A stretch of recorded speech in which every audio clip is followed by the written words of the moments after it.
Cabin mate 24 hours study hall and work space mobile app download చేసుకుని ఇప్పుడే మీ cabin book చేసుకోండి. Hi hello welcome to Suman TV. నేను మీ రోషన్. సో మనకు తెలిసిందే నిన్న నైట్ కూడా చాలా చోట్ల వాళ్ళ డ్రోన్స్ అండ్ కాల్పులు జరగటం, పాకిస్తాన్ ఎదురు దాడికి పాల్పడుతుందని చెప్పేసి తెలిసిన విషయమే. కాబట్టి ఫిరోజ్పూర్లో నిన్న నైట్ దాదాపు 10 డ్రోన్స్ దాకా వదిలారు, కాల్పులు జరుపుతున్నారు. ఆ కాల్పుల్లో చాలామంది భారతీయులు వాళ్ళ కుటుంబాలతో అక్కడ ఉన్నారు. అండ్ కొంతమంది అయితే ఫ్యామిలీస్ ప్రెగ్నెంట్తో కూడా ఉన్నారు. అండ్ అక్కడి నుంచి వాళ్ళని తరలించాలని ప్రయత్నిస్తున్నప్పటికి కూడా కుదరలేదు. కాబట్టి ఇవాళ ఒక స్పెషల్ ట్రైన్‌తో ఢిల్లీ దాకా పంపించి అక్కడి నుంచి వాళ్ళ వాళ్ళ ప్రదేశాలకు పంపాలని చెప్పి కూడా ఆర్మీ ప్లాన్ చేస్తుంది. బట్ దానిలో భాగంగానే ఇప్పుడు నిన్న నైట్ నాకు వేరే త్రూ నాకు ఒక నెంబర్ వచ్చింది అక్కడున్న ఫ్యామిలీస్‌కి సంబంధించి. అండ్ తను ప్రెగ్నెంటు అండ్ వాళ్ళ హస్బెండ్ కూడా 3-4 డేస్ అయింది అండ్ పోరాడుతున్నారు, ఇంటికి రాలేదు. మిగతా వాళ్ళు కూడా తెలుగు వాళ్ళందరూ కూడా అక్కడే ఉన్నారు. కాబట్టి దానిలో సుకన్య అని ఒక తెలుగు అమ్మాయి, కడప అమ్మాయి ప్రజెంట్ మనతో మాట్లాడటానికి అక్కడ జరిగిన సిచ్యువేషన్ ఏంటి, ఎలా ఉంది అసలుకి పరిస్థితిలో ఒకసారి ఆమెతో మాట్లాడి తెలుసుకుందాం. హలో సుకన్య, ఎలా ఉన్నారు? అంతా సేఫ్గా ఉందా ఫిరోజ్పూర్లో? నిన్న అసలు ఏమైంది? బాంబ్ అటాక్స్ నైట్ 8:30కి అనుకుంటా అటాక్ స్టార్ట్ అయిపోయింది. 10 వరకు కంటిన్యూగా ఇటు సైడ్ మన ఆర్మీ వాళ్ళు ప్లస్ అటు సైడ్ వాళ్ళు డ్రోన్స్ వాళ్ళు వేయడము, దాన్ని మన వాళ్ళు అటాక్ చేయడము. జెంట్స్ వాళ్ళు బార్డర్ ఏరియాలో డ్యూటీ చేయడానికి వెళ్ళిపోయారు అనమాట. ఓకే. ఏదైనా ప్రాణ నష్టం జరిగిందా? ఎవరైనా మీకు తెలిసిన కొలీగ్స్ ఎవరైనా కానీ? ముందే ప్రోటోకాల్స్ వచ్చాయి, ఎలా ఉండాలి సేఫ్ గా అని చెప్పేసి మేము అవన్నీ ఫాలో అవుతూ జాగ్రత్తగా ఉన్నాము. అమ్మా మీది వీడియో బ్రేక్ అవుతుంది, అక్కడ సిగ్నల్స్ సరిగా లేవనుకుంటా. కాదమ్మా, ఇప్పుడు ఫిరోజ్పూర్లో ఎన్ని రోజుల నుంచి జరుగుతున్నాయి మీకు ఈ కాల్పులు కావచ్చు, మిసైల్స్ వాళ్ళు పాక్ వాళ్ళు వదలటం కావచ్చు, లేకపోతే యుద్ధం చేయటానికి ఫిరోజ్పూర్లోకి కూడా ఎంటర్ అయ్యారా, లేకపోతే ఓన్లీ మిసైల్స్ వదలటం లేకపోతే కాల్పులు జరగటం మాత్రమే జరుగుతుందా? మొన్న ఫస్ట్ అటాక్ జమ్మూ సైడ్ జరిగింది, తర్వాత రాజస్థాన్ మీద జరిగింది. బట్ నిన్న నైట్ మాత్రం ఎగ్జాక్ట్ గా మేము ఉన్న చోట ఫిరోజ్పూర్ ఏదైతే బార్డర్ ఏరియాలో ఉందో పంజాబ్ సైడ్ ఇప్పుడు మిడిల్ పార్ట్ మొత్తం అటాక్ చేయడం స్టార్ట్ చేశారనమాట వాళ్ళు. ఓకే. కానీ లక్కీగా మా సోల్జర్స్ అక్కడ యాక్టివ్గా ఉండడం వల్ల మాకు ఎలాంటి ప్రమాదం అయితే జరగలేదు. వాళ్ళు అక్కడ డ్యూటీ చేస్తున్నారు కాబట్టి ఇక్కడ మేము జాగ్రత్తగా ఉండగలిగాము. ఓకే. ఆల్రెడీ విన్నాం మన తెలుగు జవాన్ కూడా ఒక అతను కాల్పుల్లో చనిపోయారు. అలాంటిది ఏమైనా మనం వినాల్సి వస్తుంది, ఏమైనా భయంగా ఉంది? మన వాళ్ళు అక్కడ ఏదైనా ప్రాణ నష్టం జరిగిందా? తెలుగు వాళ్ళకి కావచ్చు, ఫ్యామిలీస్ కావచ్చు, లేకపోతే ఆర్మీ జవాన్స్ కావచ్చు? అంత అయితే ఏం లేదు సార్. యాక్చువల్ గా అయితే మా హస్బెండ్స్ ఎవరు ఇక్కడ మా దగ్గర లేరు. బట్ మా ఫ్యామిలీ సేఫ్టీ కోసము కొంతమంది ఆర్మీ పర్సన్స్ ఉన్నారు. ఇప్పుడు వాళ్ళ ద్వారానే మేము సేఫ్ గా ట్రైన్ ఎక్కాము. ఢిల్లీ వరకు మా ట్రైన్ ఉంది. అక్కడ నుంచి మేము ఎవరి ఫ్యామిలీ వాళ్ళు అక్కడ నుంచి డిస్పాచ్ అయిపోతాము. ఎవరిని ఇక్కడ పిలుచుకోలేని పరిస్థితిలో ఉన్నామన్నమాట. మమ్మల్ని తీసుకెళ్ళడానికి ఒకవేళ వస్తే వాళ్ళు కూడా డేంజర్ సిచ్యువేషన్ లోని ఉండాల్సి వస్తుంది అని చెప్పేసి మిగతా మా హస్బెండ్స్ అందరూ బార్డర్ ఏరియాలోకి వెళ్ళి అక్కడ డ్యూటీ చేస్తున్నారు. వాళ్ళు అక్కడ ఉన్నారు కాబట్టి మేము ఇక్కడ సేఫ్ గా ఉండగలిగాం. ఓకే. ఇప్పుడు మీ వారు కూడా డ్యూటీలోనే ఉన్నారమ్మా? మీ వారు కూడా డ్యూటీలోనే ఉన్నారు అక్కడ ఇప్పుడు బోర్డర్? డ్యూటీలోనే ఉన్నారు సార్. ఓకే. ధైర్యం చెప్పి పంపించారా మీకు? మేము ధైర్యంగా ఉన్నాము, ఇబ్బంది లేదు, ఫైట్ చేస్తాము, భారత్ కోసం నిలబడతాము, మీరు ఏమి ఇబ్బంది పడొద్దు, బాధపడొద్దు మా గురించి అని ధైర్యంగా చెప్పి పంపించారా? ధైర్యం చెప్పడమే కాదు, నేను యాక్చువల్లీ ప్రెగ్నెంట్, 8 months ప్రెగ్నెంట్. నాకు అనిపిస్తుంది నేను కూడా మీతో పాటు వస్తాను, ఎంతో కొంత స్టాండ్ అయ్యి మీకు హెల్ప్ చేస్తాను, ఏదో మాకు వచ్చినంత వరకు. నాకు చాలా ఇదిగా ఉంది వదిలిపెట్టి వెళ్ళాలంటే. అసలు మా పరిస్థితి ఎలా ఉందంటే ప్రతి ఒక్క వైఫ్ ఏడుస్తున్నారు సార్. 1 week అయిపోయింది. సివిలియన్స్ కి ఈ పెయిన్ తెలియదు అనమాట.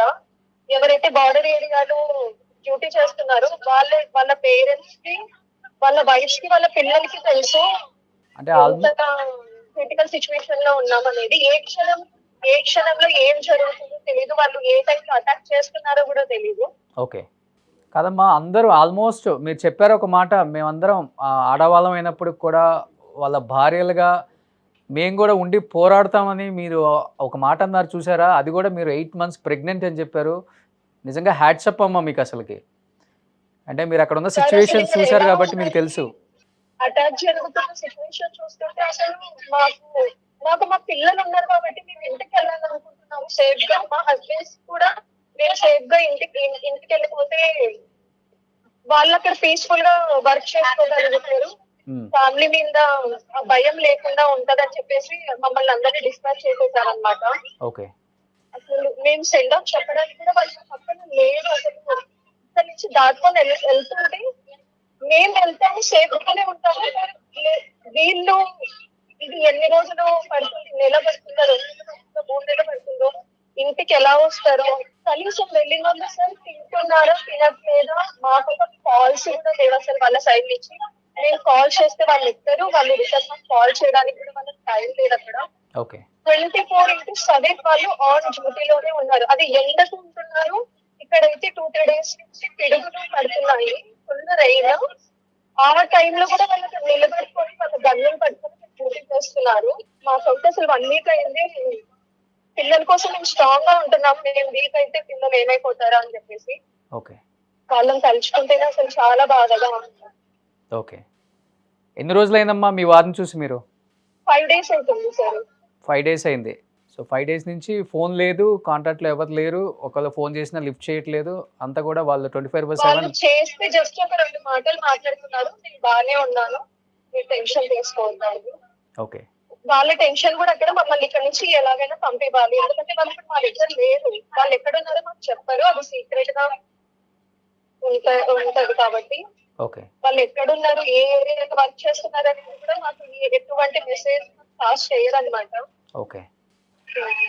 బహుశా మీకంటే అలవాటు అయి ఉండొచ్చు. పిల్లలు కొంచెం అంటే కాల్పులు జరుగుతున్నాయి అండ్ మిసైల్స్ కూడా వదులుతున్నారు, ఎదురు దాడి జరుగుతుందని చెప్పారు కాబట్టి పిల్లలు కొంచెం బాగా భయానికి గురై ఉంటారమ్మా నాకు తెలిసి ఆ సౌండ్స్ కి. రాత్రి ప్రతి ఒక్కరు చిన్న చిన్న పిల్లలు బెడ్ కిందకి వెళ్ళి దాక్కున్నారు అసలు ఆ సౌండ్స్ వినలేక. అంత భయంకరమైన సౌండ్స్. అయ్యో. నేను దూరం నుంచి ఎక్కడే విన్నాను, లుధియానా సైడ్ అటు అటాక్ అయ్యింది, ఒక 3 times సౌండ్ వచ్చింది. కానీ నిన్న జరిగింది మాత్రం మేము ఉన్న చోట జరిగింది. కంటిన్యూగా ఒక 1 hour వరకు ఇటు సైడ్ మన వాళ్ళు అటాక్ చేస్తున్నారు, అటు సైడ్ వాళ్ళు అటాక్ చేస్తున్నారు. నేను నా కళ్ళతో ఇట్లా మా కోటర్ పై నుంచి 6 drones వెళ్ళడం చూసాను. మళ్ళీ అది అక్కడే పేలిపోవడం కూడా చూసాను. అసలు ఆ సౌండ్స్ ఎంత భయంకరంగా ఉన్నాయంటే పిల్లలు అయితే అసలు అన్నం కూడా తినలేదు ఆ భయంతో. అమ్మ మనం వెళ్ళిపోదామని ప్రతి ఒక్కరు అలానే ఏడుస్తున్నారు. హస్బెండ్స్ లేకపోవడం వల్ల మేము ఒకరికొకరు ఒకే కోటర్లో పిలిపించుకొని అందరం ఒకే చోట ఉన్నాం నైట్ అంతా సేఫ్ గా. ఏ క్షణంలో ఏం జరుగుతుందో తెలియదు. అంటే మిమ్మల్ని బంకర్స్ కి తరలించారా ఈ 3-4 డేస్, లేకపోతే మీకు ఇచ్చిన క్వార్టర్స్ లోనే ఉండాల్సి వచ్చింది అసలుకి? మేము క్వార్టర్స్ లోనే ఉన్నాము. మాకు అన్ని విధాలుగా మా ఫెసిలిటీస్ మాకు ఉన్నాయి. కొంతమంది ఇక్కడ ఉన్నారు, మాకు సెక్యూర్ గా. బయట వాళ్ళని ఎవరిని అలో చేయట్లేదు, మమ్మల్ని బయటకి వెళ్ళనివ్వట్లేదు అనమాట. మాకు కావాల్సిన కొన్ని ఏదైతే తినడానికి పాలు అలాంటివి ఉంటే అవన్నీ వాళ్ళే మాకు జాగ్రత్తగా చూసుకున్నారు. లోపల ఉన్నంత వరకు మాకు ప్రాబ్లం అనిపించలేదు. బట్ జరిగింది కూడా అటాక్ లోపలే. ఇప్పుడు వాళ్ళ టార్గెట్ అంతా సివిలియన్స్ మీదనే ఉంది మాకు తెలిసి. అక్కడ బార్డర్ లో వర్క్ చేస్తున్న హౌస్ సోల్జర్స్ మీద వాళ్ళ టార్గెట్ లేదు. వాళ్ళ టార్గెట్ అంతా సివిలియన్స్ మీద ఉంది కాబట్టి మమ్మల్ని వెంటనే ఇక్కడ ఉండడం సేఫ్ కాదు అని చెప్పేసి మమ్మల్ని డిస్పాచ్ చేసేసారు. యాక్చువల్గా మేము ఎప్పుడో వెళ్లాల్సిన వాళ్ళము, మా ప్రతి ఒక్క ట్రైన్స్ ఫ్లైట్స్ క్యాన్సిల్ అవుతూ వస్తుండే. దానివల్ల మేము ముందే బయలుదేరలేకపోయాం అనమాట. ఓకే. ఎంతమంది ఉన్నారు మన తెలుగు వాళ్ళు, అంటే ఫ్యామిలీస్ అంటే అక్కడ? మన తెలుగు వాళ్ళు నాకు తెలిసి మా యూనిట్ లో ఒక 6-7 మెంబర్స్ ఫ్యామిలీస్ ఉన్నారు. మేమందరం ఇప్పుడు ఒకే ట్రైన్ లో ఉన్నాము, వేరు సీట్లలో ఉన్నాము ప్రెసెంట్. ఓకే. అందరం బయలుదేరుతున్నాము. సో ఎప్పుడైతే కాల్పులు ఆపేశారో అప్పుడు స్టార్ట్ అయ్యారు మీరు లోపల నుంచి బయటికి రావటం? కాల్పులు 10:30కి వర్షం పడింది. దాని తర్వాత కొంచెం సైలెంట్ అయిపోయింది. దాని తర్వాత అయితే జరగలేదు. మళ్ళీ 5:30కి ఇటు సైడ్ శ్రీనగర్ సైడ్ జెట్లు టు పాకిస్తాన్ వాళ్ళు వచ్చారు, 2 వచ్చారు. మరి సోల్జర్స్ వాళ్ళు టెర్రరిస్ట్ తెలియదు. ఆ న్యూస్ విన్నాను అనమాట. సో కాల్పులు అయితే వాళ్ళు జరపడం అయితే నైట్ స్టార్ట్ చేస్తే మార్నింగ్ దాకా ఏదో ఒక విధంగా కాల్పులు అయితే చేస్తూనే ఉన్నారు. పాకిస్తాన్ వాళ్ళు ఏమాత్రం వాళ్ళ టార్గెట్ నైటే సార్. ఆ. వాళ్ళ టార్గెట్ నైటే. సో ఇక్కడ మా యూనిట్ మా ఫ్యామిలీ మెంబర్స్ ఒక 60-70 మెంబర్స్ ఉంటారు. అందరికి మేము స్టేటస్ పెట్టి అప్డేట్ పెడుతున్నాం అనమాట. పొరపాటున కూడా ఏ లైట్స్ ఆన్ చేయొద్దండి. బయట బాల్కనీ లైట్స్, ఇంటి లైట్స్, మొబైల్ టార్చ్ లైట్స్ ఏవి ఓకే అది సేఫ్ కాదని చెప్పేసి కొంచెం మా ప్రోటోకాల్స్ మాకు ఉన్నాయి. మేము అవన్నీ ఫాలో చేసుకుంటూ కేర్ఫుల్ గా ఉన్నాము. లైట్స్ ఎక్కడైతే ఉన్నాయో డ్రోన్స్ ఎగ్జాక్ట్ గా వచ్చి అక్కడే పడుతున్నాయి. ఓ నిన్న జరిగిన ఇన్సిడెంట్ లో నాకు అర్థమైంది ఇదే. అందుకే అనిపిస్తుంది మాకు ఇదంతా ఒక 10 days ముందు ప్రాక్టీస్ చేయించారు అనమాట. సైరన్ సౌండ్ రాగానే పిల్లలందరూ లోపలికి వెళ్ళిపోయి బయట ఎవరు ఉండకూడదు, లైట్స్ ఏది ఆన్ లో ఉండకూడదు. చాలా కష్టం నిజంగా. లైట్లు ఇంట్లో ఏమి క్యాండిల్ కూడా వెలిగించకూడదు అనేది కూడా చాలా కష్టం పిల్లలతో అసలుకి. పాపం నిజంగా అంతా క్లోజ్ చేసేసుకున్నాక ఒక దీపం పెట్టుకోవడమా, చిన్న టార్చ్ పెట్టుకోవడమా, అది కూడా బయటకి షాడో వెళ్ళకుండా అలా మెయింటైన్ చేసుకున్నాం అనమాట. ఓకే ఫుడ్ వరకు డే టైమ్ లోనే ప్రిపేర్ చేసుకొని నైట్ వరకు అదే అడ్జస్ట్ అయ్యేలా సెట్ చేసుకునే వాళ్ళము. ఓకే నిజంగా ఆర్మీ ఫ్యామిలీస్ అందరికీ సెల్యూట్ అమ్మా. ఎంతో కష్టపడుతున్నారు. అటు పక్కన మీ మీ అందరి హస్బెండ్స్ కావచ్చు, ఒకవైపు మీరు ఫ్యామిలీస్ అక్కడ ఉండి పిల్లలతో అండ్ ఇన్ని కష్టాలు పడుతున్నారు అనేది ఎవరికి తెలియదు. ఒక్కసారిగా నేను మీ మెసేజ్ చూడగానే నాకు చాలా బాధ అనిపించింది. నైట్ కాల్పులు స్టార్ట్ అయినాయి, చాలా టూ మచ్గా సౌండ్స్ వస్తున్నాయి. పిల్లల చాలా అసలు ఆ టైంలో ఎవ్వరు లేరు సార్. అసలు అక్కడ అటాక్ జరుగుతుందన్న విషయం కూడా ఎవ్వరికి తెలియదు. అసలు అది సడన్ గా మేము ఆ సాంగ్స్ వినంగానే మేము అసలు ఎంత అట్లా బాడీ అంతా షివర్ అయిపోయింది మాకు. చూసాం మేము అంతా కళ్ళతో అసలు ఆ ఇన్సిడెంట్. సో వాళ్ళ టార్గెట్ అంతా కూడా సివిలియన్స్. మీరు చెప్పినట్లుగా మీరు అక్కడ ఉన్నారు కాబట్టి మీకు అక్కడ పరిస్థితులు అర్థం చేస్తున్నారు కాబట్టి. సివిలియన్స్ మీదనే ఉంది సార్. ఓకే మీది ఎక్కడమ్మా? మీది ఆంధ్రానా తెలంగాణ? మాది ఆంధ్ర సార్. ఆంధ్ర ఎక్కడ మీది? Kadapa district. Kadapa district. Okay so మీరు జాగ్రత్తగా సేఫ్గా ఉండండి. 8 months ప్రెగ్నెంట్ అని చెప్పారు. ఒక బాబు ఉన్నారు కదా మీకు కూడా? సో 8 months ప్రెగ్నెంట్ అని చెప్పారు. చాలా ధైర్యంగా ఉండండి. ఈ టైంలో చాలా ధైర్యంగా ఉండాలి. అండ్ ఏ బ్యాడ్ న్యూస్ మనం వినకూడదనే కోరుకుంటున్నాము. అందరూ కూడా చాలా గట్టిగా పోరాడుతున్నారు భారత్ కోసం. దానిలో మీరు కూడా భాగం అని చెప్పుకోవచ్చు చెప్పాలంటే. చాలా హ్యాపీగా ఉండండి అమ్మా. ఇప్పుడు మనం అందరం ప్రే చేయాల్సింది ఇది. మన వాళ్ళకు ఏ ప్రమాదం జరగకూడదు. అందరూ సేఫ్ గా ఉండాలి. అందరూ అదే కోరుకుందాం. ఇరువైపులా ప్రాణ నష్టం జరుగుతుంది. పీస్ఫుల్ గా ఇదంతా సాల్వ్ అయిపోవాలి. 3-4 months టైం పట్టినా పర్లేదు, కానీ అందరూ మా వాళ్ళందరూ మాకు సేఫ్ గా రిటర్న్ ఇంటికి రావాలనేది మేము దేవుని ప్రార్థిస్తున్నాము. సుకన్య యాజ్ ఎ బ్రదర్గా చెప్తున్నాను, చాలా ధైర్యంగా ఉండమ్మా. ఈ టైంలో చాలా ధైర్యంగా ఉండాలి నువ్వు. నెక్స్ట్ మంత్ డెలివరీ ఉండొచ్చు మీకు. మీ పేరెంట్స్ చాలా హ్యాపీగా ఫీల్ అవుతుంటారు, ఎందుకంటే మీరు బ్యాక్ వస్తున్నారు. ఈ టైంలో చాలా ఇంపార్టెంట్ తల్లిదండ్రుల దగ్గర ఉంటాం మీరు. మిగతా ఫ్యామిలీస్కి కూడా చెప్పమ్మా, ఒకసారి కన్వే చేయి, అందరినీ ధైర్యంగా ఉండమని చెప్పండి.